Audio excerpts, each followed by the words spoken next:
أعوذ بالله من الشيطان الرجيم بسم الله الرحمن الرحيم ولا تشتروا بعهد الله ثمنا قليلا إنما عند الله هو خير لكم إن كنتم تعلمون ما عندكم ينفد وما عند الله باق ولنجزين الذين صبروا أجرهم بأحسن ما كانوا يعملون من عمل صالحا من ذكر أو أنثى وهو مؤمن فلنحيينه حياة طيبة ولنجزينهم أجرهم بأحسن ما كانوا يعملون فإذا قرأت القرآن فاستعذ بالله من الشيطان الرجيم إنه ليس له سلطان على الذين آمنوا وعلى ربهم يتوكلون إنما سلطانه على الذين يتولونه والذين هم به مشركون۔ سورہ نحل کا درس چل رہا ہے۔ آج کا درس کا آغاز آیت نمبر 95 سے ہے۔ اس آیت میں اللہ تعالیٰ ایک بہت بڑی برائی سے روکنے کا حکم دے رہے ہیں کہ اللہ کے نام پر کیے گئے وعدوں کو تھوڑی سی قیمت میں مت بیچ ڈالو۔ جب کوئی وعدہ اور جب کوئی عہد کرو تو اس کو پورا کرو۔ وَلَا تَشْتَرُوا بِعَهْدِ اللَّهِ، اللہ کے عہد کو مت بیچو، ثمناً قلیلا، تھوڑی سی قیمت پر، تھوڑے سے نفع کو لے کر اللہ کے عہد کو مت توڑو۔ مفسرین نے اس آیت کے ضمن میں لکھا ہے اس آیت سے رشوت لینا کسی کام کے کرنے پر اس کی ممانعت ثابت ہوتی ہے۔ یعنی ایک کام کسی کے ذمے ہو اور وہ کام اس نے کرنا ہے لیکن وہ کرتا نہیں بغیر رشوت لیے، تو یہ بھی اللہ کے عہد کو توڑنے والا ہے اور بیچنے والا ہے۔ ایک کام کسی کے ذمے ہو اور وہ اس کام کو کرے نہ بغیر پیسے لیے، پیسے لے کر کرتا ہو، تو یہ بھی اللہ کے عہد کو توڑنے والا، بیچنے والا ہے۔ اسی طرح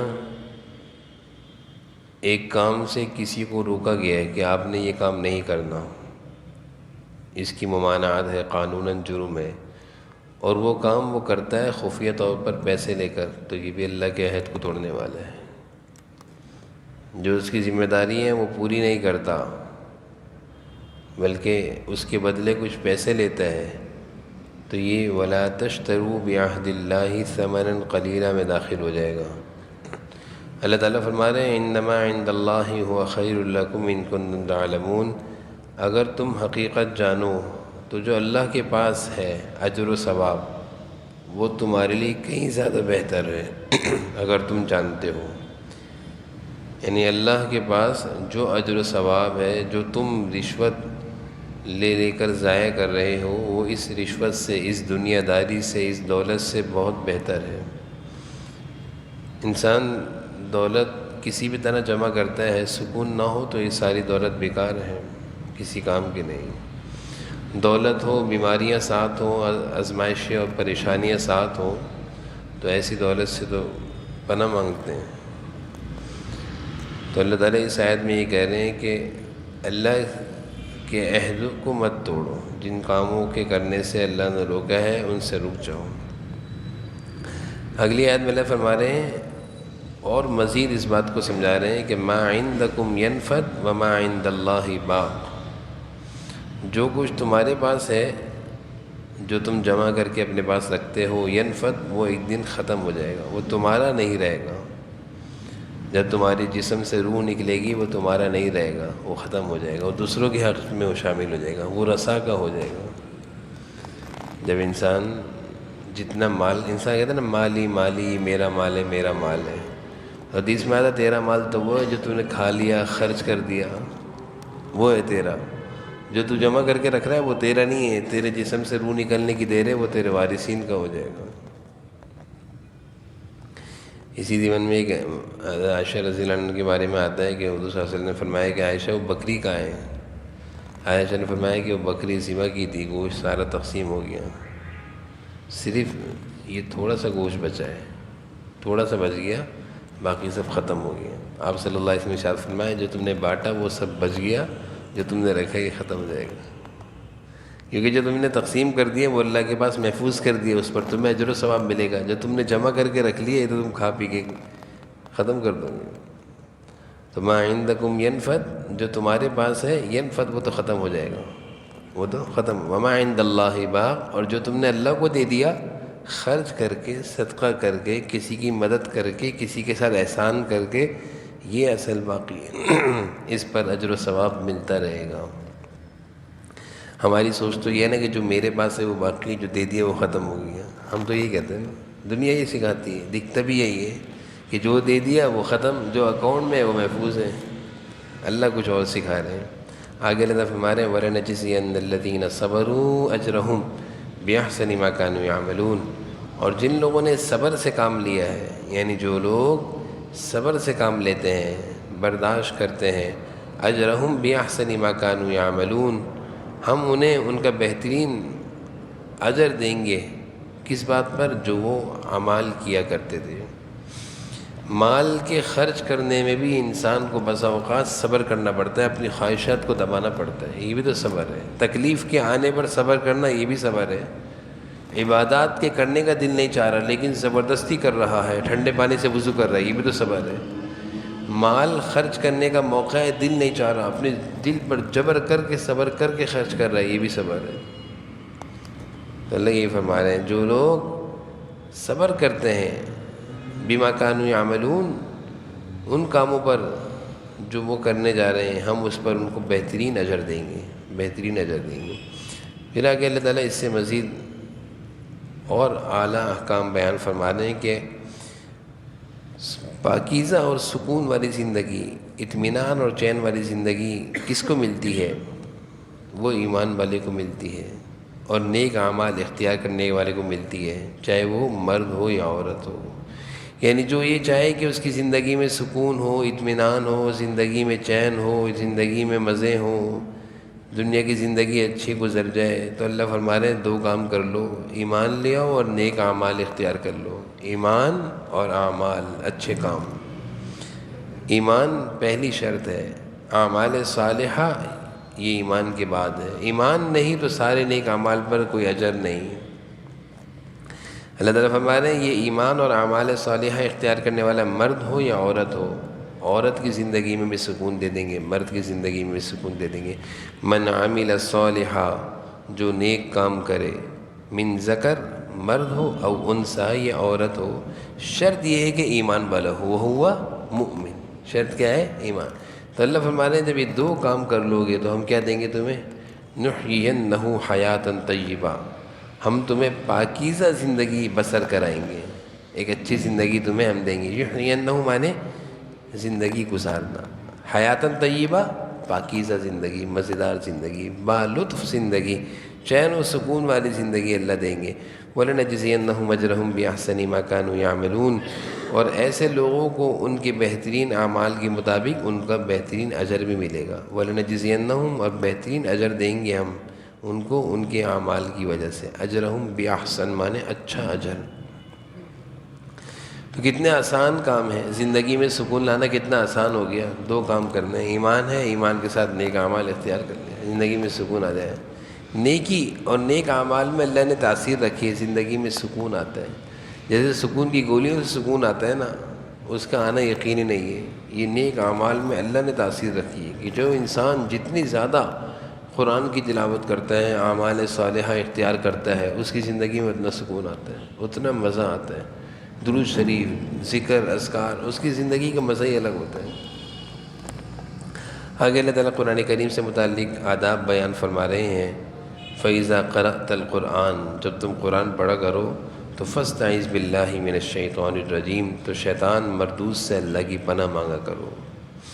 شیطان سے ایک نیک کام ہے، اس نیک کام سے شیطان روکے گا، تو لہٰذا اس سے پناہ مانگو۔ انسان کے دو دشمن ہیں، ایک جانی دشمن ہوتا ہے، ایک ایمانی دشمن ہوتا ہے۔ ایک دشمن نظر آتا ہے، ایک دشمن نظر نہیں آتا۔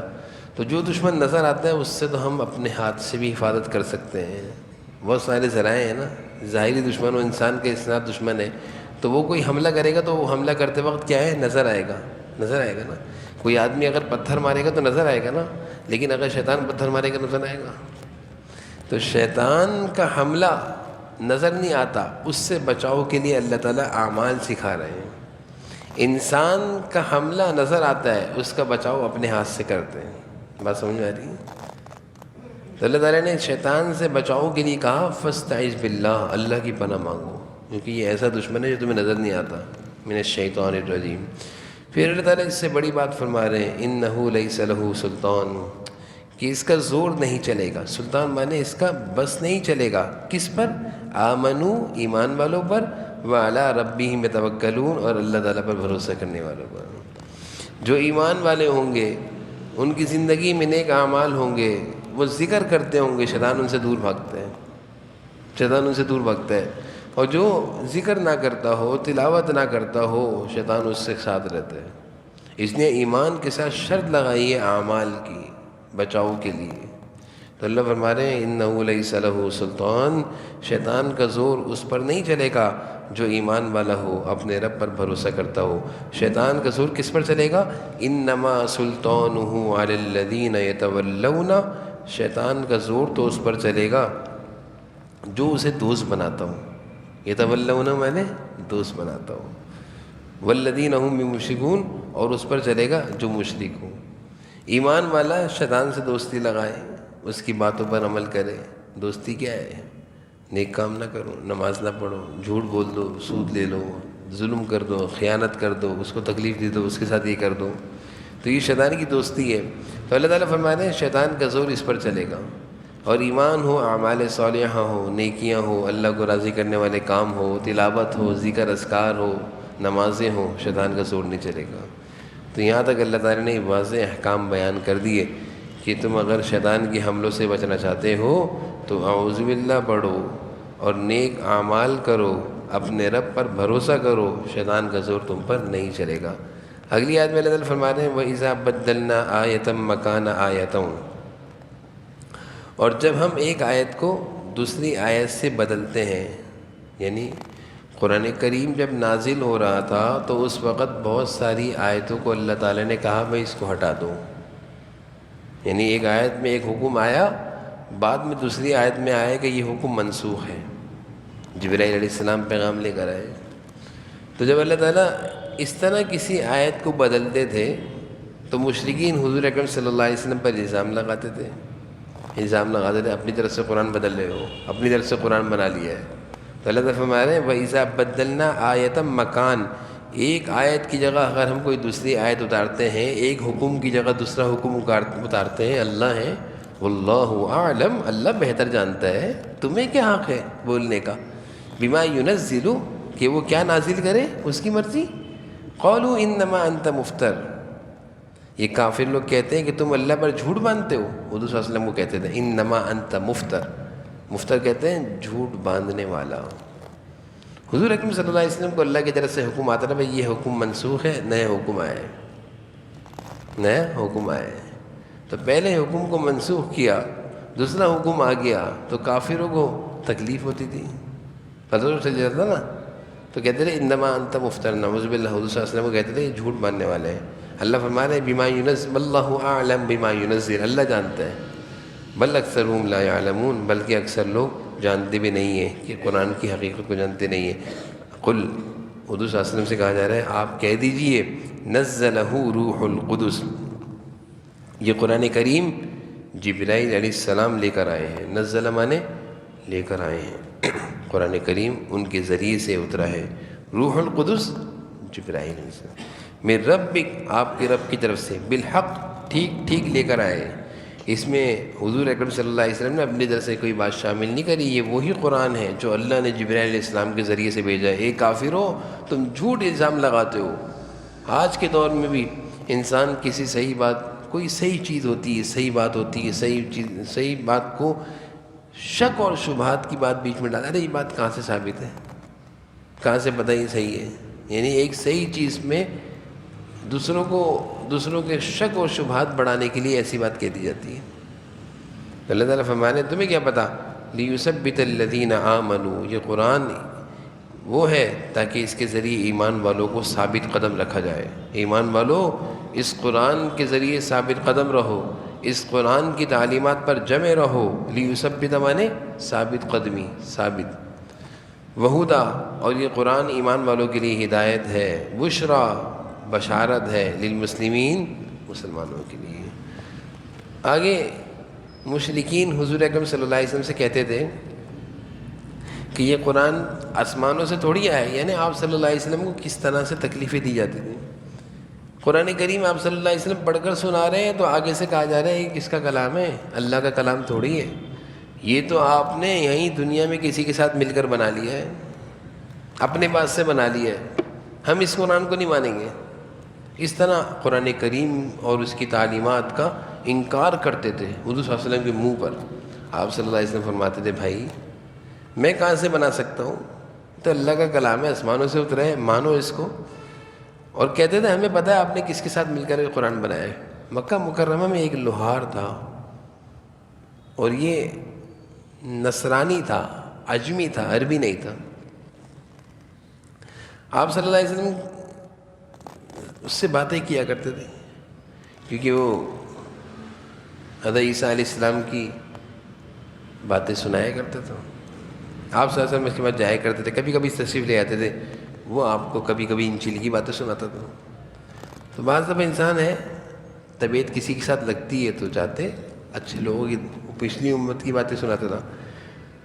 تو آپ صلی اللہ علیہ وسلم جب اس طرح اس کے پاس جاتے تو بعض کافروں نے دیکھ لیا کہ یہ ان کے پاس جا کر بیٹھتے ہیں، تو آپ صلی اللہ علیہ وسلم پر الزام لگایا کہ ہمیں پتہ ہے آپ نے کس کے ساتھ مل کے قرآن بنایا۔ وہ جو نصرانی ہے نا، عیسائی جو انجیل پڑھا ہوا ہے، اس کے ساتھ مل کر ہی آپ کی تعلیم ہے۔ آپ صلی اللہ علیہ وسلم نے فرمایا کہ وہ بھائی وہ عیسائی ہے، نصرانی ہے، عجمی ہے، اس کی تو مادری زبان عربی نہیں ہے، یہ قرآن تو اعلیٰ فصیح اور بلیغ عربی زبان میں ہے، یہ کیسے وہ بنا سکتا ہے؟ سمجھنے والی بات ہے۔ اللہ تعالیٰ نے بھی بات فرمائی، دیکھیں اللہ فرما رہے ہیں یہ کافر لوگ کہتے ہیں وَلَقَدْ نَعْلَمُ، یہ کافر کہتے ہیں نعلم، ہم جانتے ہیں، انہم یقولون انما یعلمہ بشر، کہ یہ لوگ تمہارے بارے میں یہ کہتے ہیں کہ ان کو تو ایک انسان سکھاتا پڑھاتا ہے۔ نعلم مانے اللہ تعالیٰ فرمانا ہے ہمیں معلوم ہے کہ یقولون، یہ کافر لوگ کہتے ہیں انما یعلمہ بشر، کیا مطلب ہے اس کا؟ کہ آپ کو یہ قرآن کون سکھا رہا ہے؟ کوئی انسان سکھا رہے ہیں۔ انسان سے مراد کون ہے؟ لوہار۔ اللہ تعالیٰ فرما رہے لسان الذی یلحدون الیہ اعجمی، ان کو تو ایک انسان سکھاتا، حالانکہ جس شخص کا یہ حوالہ دے رہے ہیں اس کی زبان تو عجمی ہے۔ لسان الذی، کتنا پیارا اللہ جواب دے، لسان مانے زبان، یلحدون جس کے بارے میں کہتے ہیں نا کہ وہ سکھاتا ہے، اس کی زبان کیا ہے؟ عجمی، عجمی۔ وَهَذَا لِسَانٌ عَرَبِيٌّ مُبِينٌ، اور یہ قرآن کون سی زبان میں ہے؟ عربی زبان میں۔ تو ایک عجمی آدمی جس کی مادری زبان عربی نہ ہو، جو عربی جانتا نہ ہو، وہ عربی سکھائے گا؟ وہ عربی سکھائے گا؟ اللہ تعالیٰ یہ بھی کہہ سکتے تھے یہ جھوٹے ہیں، لیکن اللہ نے دلائل سے سمجھا ہے کہ جس کے بارے میں تم گمان کرتے ہو کہ حضور صلی اللہ علیہ وسلم نے نعوذ باللہ یہ قرآن ان سے سیکھ کر بنا لیا ہے، وہ تو عجمی نصرانی عیسائی ہے، اس کو تو عربی، اس کی عربی کی الف بے نہیں جانتا وہ، اور وہ اتنی بڑی 30 پاروں کی کتاب لکھ دے گا، اتنی بڑی کتاب لکھ دے گا۔ تو اللہ تعالیٰ نے جواب دیا لسان الذی یلحدون الیہ اعجمی، لسان الذی جس کا تم حوالہ دے رہے ہو اس کی زبان تو عجمی ہے، وَهَذَا لِسَانٌ عَرَبِيٌّ مُبِينٌ، اور یہ قرآن تو عربی میں سمجھانے کے لیے، یعنی مشرکین کی عقلیں ماری گئی تھی قرآن کے انکار، حضور صلی اللہ علیہ وسلم کو ستانے پر ایسے تولے ہوئے تھے، ایسے ڈٹے ہوئے تھے کہ صحیح اور غلط کا کچھ پتہ ہی نہیں تھا کہ ہم جو کہہ رہے ہیں صحیح کہہ رہے ہیں غلط کہہ رہے ہیں، سمجھنے والی بات ہے۔ آگے اللہ فرما رہے ان الذین لا یؤمنون بآیات اللہ، کہ جو لوگ اللہ کی آیتوں پر ایمان نہیں لاتے، لا یہدیہم اللہ، اللہ ان کو کبھی ہدایت نہیں دے گا، وَلَهُمْ عَذَابٌ أَلِيمٌ، ان کے لیے دردناک عذاب ہے۔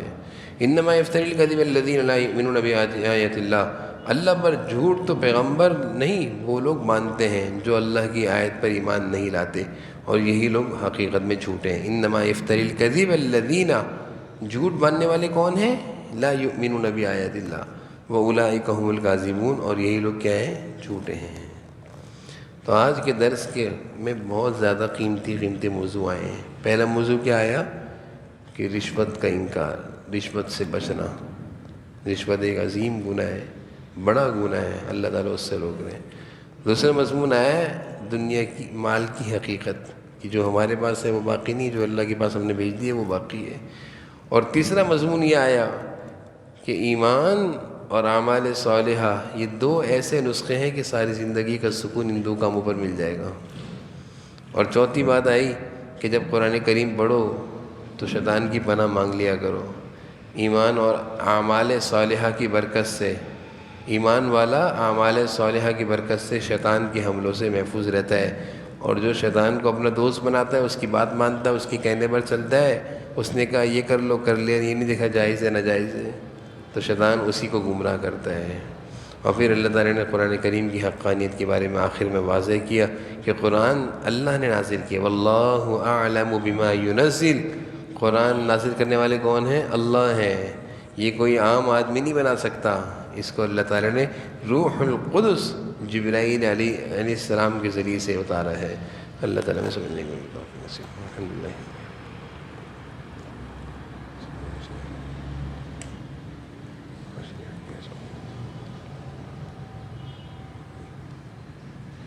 صلی اللہ علیہ وسلم۔